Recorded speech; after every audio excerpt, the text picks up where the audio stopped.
पाकिस्तान तहरीक इंसाफ और हुकूमत के दरमियान मुज़ाकरात के हवाले से एक बड़ी पेशरफ्त हुई है और एक लग रहा था कि शायद कुछ चीज़ें जमूद का शिकार हो गई है, लेकिन हुकूमत की जानिब से बहरहाल बड़ा कदम उठाया गया है। पाकिस्तान तहरीक इंसाफ के लिए एक अच्छी खबर है, इमरान खान के लिए एक अच्छी खबर है कि अब जब आप आपसे कुछ बात कर रहे हैं तो अब से कुछ देर बाद पाकिस्तान तहरीक इंसाफ की जो मुज़ाकराती कमेटी है उसके अरकान की बानी पीटीआई इमरान अहमद खान न्याजी से अडयाला जेल में मुलाकात होगी।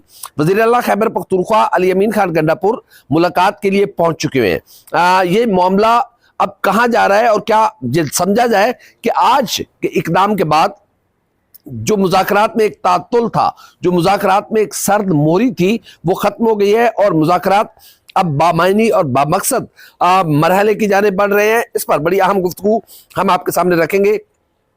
पाकिस्तान और दुनिया भर में देख रहे और सुनने वालों को उल्फत मुगल का सलाम। आप मेरे यूट्यूब चैनल और फेसबुक पे ही देख रहे हैं। अभी जब हम आपसे बात कर रहे हैं तो एक बड़ी पेशरफ्त हुई है और इस पॉलिटिकल डेवलपमेंट को यकीनन ये मुस्बत और पॉजिटिव पेशरफ्त है जिसमें पाकिस्तान की सियासत के लिए कुछ अच्छी खबरें आने की तवक्को है। हुकूमत और पाकिस्तान तहरीक इंसाफ के दरमियान जो मुज़ाकरात तातुल और सर्द मोहरी का शिकार थे उसमें एक बड़ी पेशरफ्त ये हुई है कि अब हुकूमत ने बानी तहरीक इंसाफ इमरान खान से पाकिस्तान तहरीक इंसाफ की जो मुज़ाकराती कमेटी है उसकी मुलाकात के लिए जो अरेंजमेंट किए हैं उसका अब बाकायदा तौर पर पाकिस्तान तहरीक इंसाफ को आगाह कर दिया गया है। अभी जब हम आपसे बात कर रहे हैं तो इसके चंद लम्हे बाद इमरान खान साहब से मुलाकात शुरू होगी। इन रहनुमाओं की, इन तमाम मुलाकात रहनुमाओं को आगाह कर दिया गया है। जितने भी पाकिस्तान तहरीक इंसाफ की मुज़ाकराती कमेटी के अरकान हैं इनको आगाह कर दिया गया है और ये अपने अपने तौर पर अब इस्लामाबाद अडयाला जेल की जानिब रवाना हुआ है और इस वक्त अली अमीन खान गंडापुर जो कि वज़ीर आला खैबर पख्तूनख्वा है वो मौजूद है अडयाला जेल के अंदर और उनकी इमरान खान साहब के साथ मुलाकात जारी है। वो पहुंच चुके हैं, जाहिर है बाकी लोग भी पहुंच जाएंगे तो ये मुलाकात आज बाकायदा तौर पर मुलाकात होगी। पाकिस्तान तहरीक इंसाफ का ये बुनियादी मुतालबा था कि हुकूमत ने पाकिस्तान तहरीक इंसाफ से तहरीरी मुतालबात मांगे थे और पाकिस्तान तहरीक इंसाफ ने यह मुतालबा किया था कि हम तहरीरी मुतालबात इमरान खान से मशावरत और उनके सलाह मशवरे और उनकी इजाजत के बाद देंगे। बहरहाल अब हुकूमत ने एक बड़ा कदम उठाया और इमरान खान साहब से मुलाकात के लिए अरेंजमेंट करा दिया है, जिससे पहले हुकूमत पहले थोड़ा सा पीछे हट रही थी, थोड़ा सा लग रहा था कि उन्हें कहीं से सिग्नल नहीं मिल रहा, कहीं से इजाजत नहीं मिल रही, तो अब सिग्नल भी मिल गया, इजाजत भी मिल गई और ये मुलाकात अब कुछ देर बाद होने जा रही है। हाँ, ये देखा जाएगा कि ये मुलाकात किस एनवायरनमेंट में होती है, क्योंकि पाकिस्तान तहरीक इंसाफ ने ये मुतालबा किया था दीगर मुतालबात के साथ साथ कि जहां पर इमरान खान साहब की और हमारी मुलाकात हो वहां पर कोई खुफिया कैमरे ना लगाए हों, वहां पर कोई ऑडियो वीडियो रिकॉर्डिंग का सिस्टम ना हो। हम फ्री एंड फेयर एनवायरनमेंट में मुलाकात करना चाहते हैं, हम मशावरत करना चाहते हैं और ये मशावरत इस तरीके से होनी चाहिए कि कम से कम हमारी जो गुफ्तगू है, जो पार्टी का मौक़िफ़ है, जो पार्टी की लाइफ लाइन है, वो जो गुफ्तगू है वो लीक आउट ना हो। अब देखना यह है कि ये किस तरह के अरेंजमेंट्स पे पाकिस्तान तहरीक इंसाफ जब ये वक्त मुलाकात करके बाहर आएगा तो फिर देखा जाएगा कि क्या वो सेटिस्फाई थे, क्या हुकूमत ने जो मुलाकात का अरेंजमेंट कराया है वो बिल्कुल उनके मुताबिक कहने मुताबिक था या कहीं पर उन्हें लूप होल्स नजर आए हैं, कहीं पे झोल, कहीं पे बदनीयती है। ये सारी चीजें बहरहाल हो सकती हैं, ये अभी कबल अज़ वक्त होगा, लेकिन जब हुकूमत से मुज़ाकरात इमरान खान की कमेटी उनसे मिलकर बाहर आएगी तो वो एनवायरनमेंट बताएगी कि जिस कमरे में या जिस मकाम पे मुलाकात हुई थी वो एनवायरनमेंट कैसा था। हमारे जराये के मुताबिक इमरान खान साहब ने पार्टी को या अपनी कमेटी को स्ट्रेंथन किया है। उन्होंने उनको मुज़ाकरात के लिए एक गाइडलाइन दी है कि ये गाइडलाइंस हैं, इस पर रख कर आप खेलें, इस पर आप मुज़ाकरात करें और जिस हद तक आप जा सकते हैं आप जाएं, कोई मसला नहीं है। पाकिस्तान तहरीक इंसाफ आज जो मीटिंग हो रही है हमारी इतलात के मुताबिक उसमें सबसे पहला जो मुद्दा है वो ये उठाएगी कि सानिया 9 मई की जुडिशियल इंक्वायरी करवाई जाए। तब तक जो लोग सानिया 9 मई के इल्जाम में गिरफ्तार हैं उनको रिहा किया जाए, इंक्वायरी हो जाए, इंक्वायरी के बाद जो उसमें कसूरवार ठहराया जाता है उसको गिरफ्तार किया जाए, उसके खिलाफ केस चलाया जाए और फिर कानून के मुताबिक उसको सजा दी जाए। बिल्कुल इसी तरह 26 नवंबर का जो वाकया इस्लामाबाद में पेश आया था डी चौक पर, उस पर भी जुडिशियल इंक्वायरी बनाने की हुकूमत से मुतालबा किया जाएगा और डिमांड रखी जाएगी हुकूमत के सामने कि एक ऐसा जज, हाँ जब भी जरूरी है, जुडिशियल कमीशन जरूरी नहीं है, यह बात जरूरी है कि एक ऐसा जज जो साहिब किरदार हो।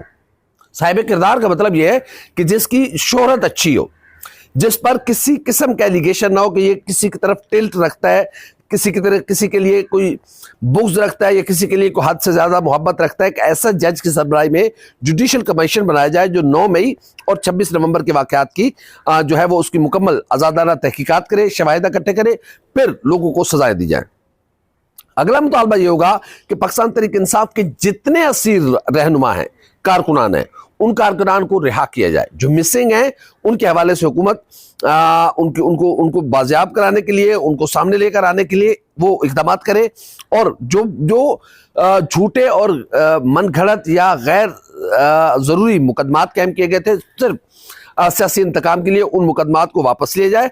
बानी तहरीक इंसाफ के हवाले से पाकिस्तान तहरीक इंसाफ ये मुतालबा अपना दोहराएगी कि वो अपने तमाम केसेस अदलिया से खत्म करवाएंगे, वो अदालती बैटल लड़ेंगे, अदालती जंग लड़ेंगे और वहां से उनको रिलीफ मिलेगा। लेकिन हुकूमत एक तो ये करेगी कि मजीद झूठे मुकदमात कायम नहीं किए जाएंगे, यानी कि एक मुकदमे में गिरफ्तार छोड़ा, जमानत हुई, अगले में फिर पकड़ लिया। इस तरह की चीजें हुकूमत अब नहीं करेगी और हुकूमत अदल के रास्ते में कोई रुकावट नहीं बनेगी। बहरहाल ये एक अच्छी खबर है।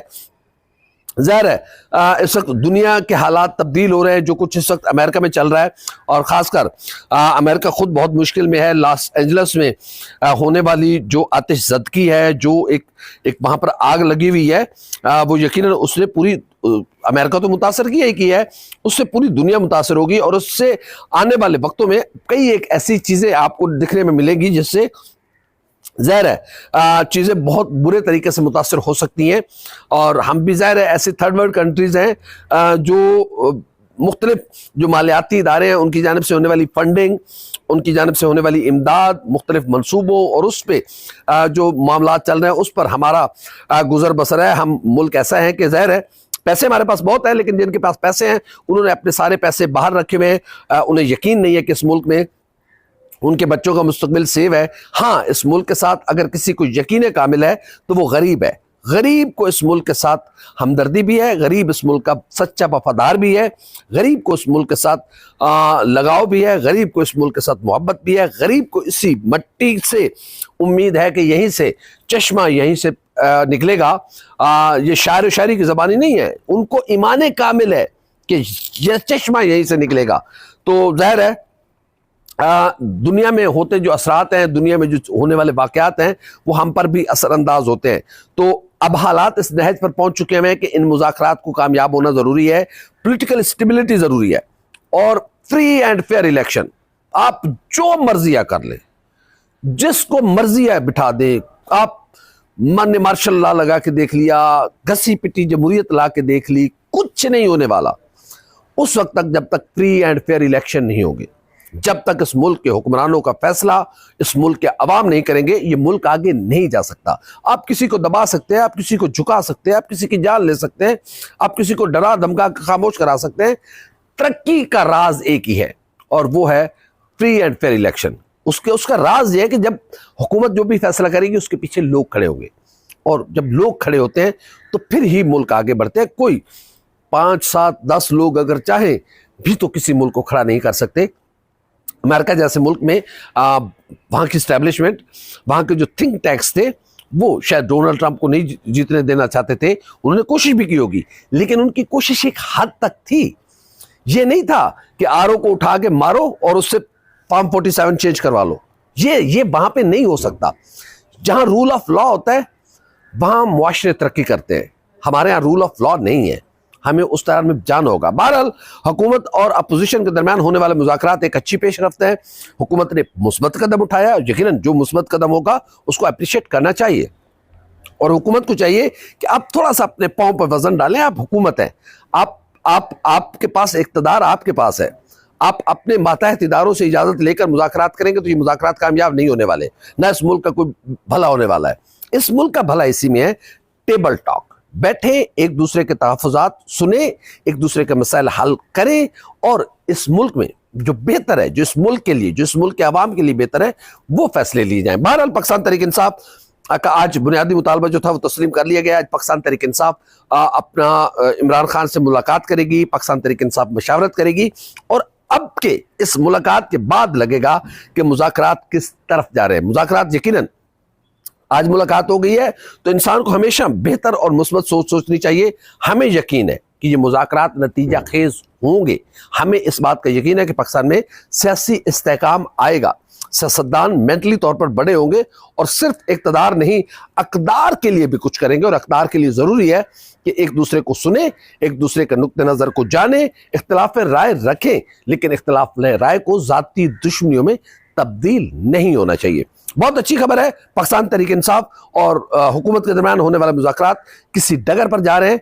इंतजार करते हैं कि आज जब ये रहनुमाओं की मुलाकात खत्म होगी, क्या पाकिस्तान तहरीक इंसाफ अपनी पटारी से निकालती है, पाकिस्तान तहरीक इंसाफ के क्या बुनियादी मुतालबात होते हैं, जिनकी गाइडलाइंस में इमरान खान की दी जाने वाली गाइडलाइंस में पाकिस्तान तहरीक इंसाफ मुलाकात को आगे बढ़ाएगी। तो इंतजार करें, वो भी हम आपके सामने इन्फॉर्मेशन रखेंगे। हमारी वीडियो आप कैसे लगी, लाइक करें, कमेंट करें, सब्सक्राइब करें, बेल आइकन को बटन दबा कर दीजिए, हमारी वीडियो सबसे पहले आप तक पहुंचे। अल्लाह हाफ़िज़ नाज़रीन।